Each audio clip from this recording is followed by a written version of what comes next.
German Shepherd or Belgian Malinois. They look similar, they work similar jobs. But one of them is dramatically harder to handle. Both dominate police K9 units. Both are used in military operations. Both are intelligent, loyal, and built for protection. But here's what most people don't realize. One is a balanced working dog that can adapt to a structured family life.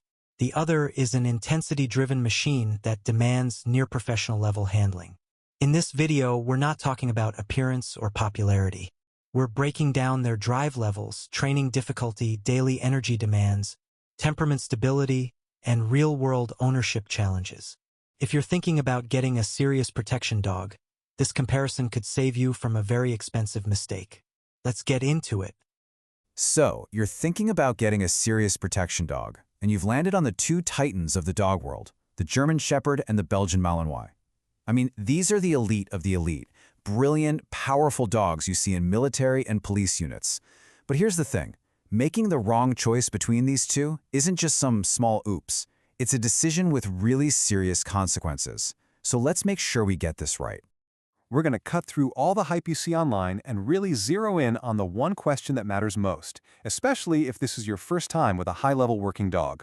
Which one of these breeds is actually harder to handle? The answer? Well, it's not just surprising, it's absolutely crucial for you to know before you make a move. Okay, let's not beat around the bush. The evidence is overwhelming. One of these dogs is dramatically, and I mean dramatically, harder to manage in a regular home. We're not talking about a slight difference in personality here. We are talking about a fundamental gap that causes so many well-meaning owners to completely fail. To really understand why, we've got to look under the hood at the dog's engine. We're talking about its drive. This is, without a doubt, the single biggest thing people underestimate, and it's the root cause of almost every failure, especially with one of these breeds. So what the heck is drive anyway? It's not just about having a lot of energy. No. Drive is that deep, built-in motivation, that raw intensity to do a job. Whether that job is chasing something, biting a sleeve, or searching for a scent, drive is the fire that fuels it. And believe me, the intensity of that fire is wildly different between these two dogs. And right here, this is the whole story. A German Shepherd, it has high drive, for sure. It loves to work. But, and this is the critical part, it usually has an off switch. It knows how to settle down. A Belgian Malinois, on the other hand, its drive is off the charts, just extremely high. And that off switch, it's rare. Sometimes it feels like it just doesn't exist. Think of it like this. The Shepherd is a Ferrari you can park in the garage. The Malinois is a jet engine that's always on. Okay, so this relentless, always-on engine leads us directly to the next huge issue, the training gap. Because when you're dealing with that much power, handler mistakes aren't just little learning moments. They can cause permanent damage you just can't undo. This table really breaks it down. Look, both dogs are ridiculously smart. But check out that second line, forgiveness of mistakes. A German Shepherd is moderate. That means it gives a new handler a little wiggle room to make mistakes and learn. The Malinois? Rated low. It is so smart and so sensitive that it learns from your mistakes instantly, and it often learns the wrong thing, which can be an absolute nightmare to fix.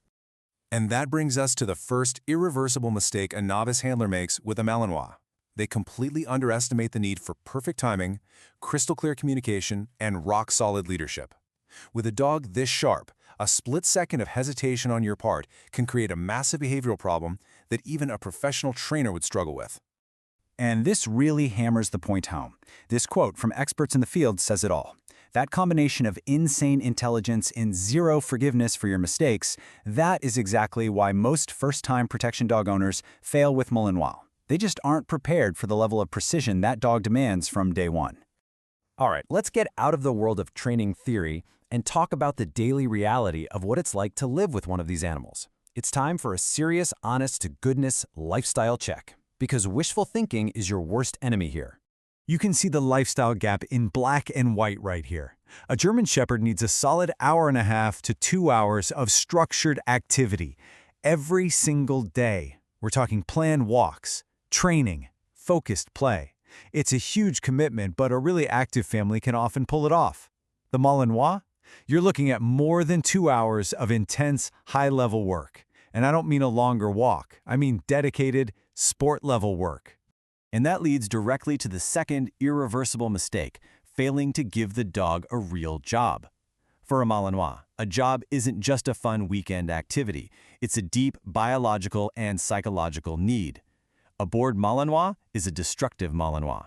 It will find work to do, and I promise you, you will not like the job it chooses for itself. So let's look at what that work looks like for a German Shepherd. It's demanding, yeah, but it's also pretty accessible. We're talking structured hikes, consistent obedience training, maybe some fun scent work games, and lots of active play. These are things a really dedicated family can build into their life. Now compare that to the Malinois. Whoa. This isn't a list of suggestions, folks. This is a list of requirements. We are talking about formal, competitive dog sports like IPO or PSA. We're talking advanced agility courses, professional bite work sessions. This stuff requires expert coaches, special facilities, and a massive commitment of time and money. This is the job a Malinois needs to stay sane. Okay, so we've looked at the engine, the training demands, and the daily lifestyle. It's time to put it all together. This is where you get a clear framework to make your call. This is your go or no-go moment. So I want you to ask yourself this question, and be brutally honest. After everything we've just covered, their intensity, their need for flawless handling, their professional-level work requirements, are you really the right handler for a Belgian Malinois? Let's just make this crystal clear. This is your no-go checklist. If even one of these points describes your situation, a Belgian Malinois is the wrong choice, period. If you're new to high-drive dogs, if you just want a dog to bark when someone's at the door, or if you realistically can't commit to that insane daily work schedule, then this breed will overwhelm you. It's not a maybe, it's a certainty. So, here it is, the final recommendation. For the huge majority of serious families wanting a protection dog, the clear, smart choice is the German Shepherd. It gives you that stability, that forgiveness, and that adaptability you need to actually succeed in a home environment. The Belgian Malinois? Well, it should be reserved for expert handlers only. We're talking about people with proven, hands-on experience who can provide the advanced skill and professional-level job this incredible canine athlete truly demands. But let's end on this one critical warning. Please don't think choosing the German Shepherd is the easy way out. It's not. Neither of these dogs is a backyard ornament or some low-effort buddy. Both of them demand immense time, training, and leadership. They are a lifestyle choice, not just a pet. So the real question isn't just which one is harder, but are you truly ready for either? Like this video, subscribe to the channel, and press the bell icon. That way you'll never miss an update. Thanks for watching.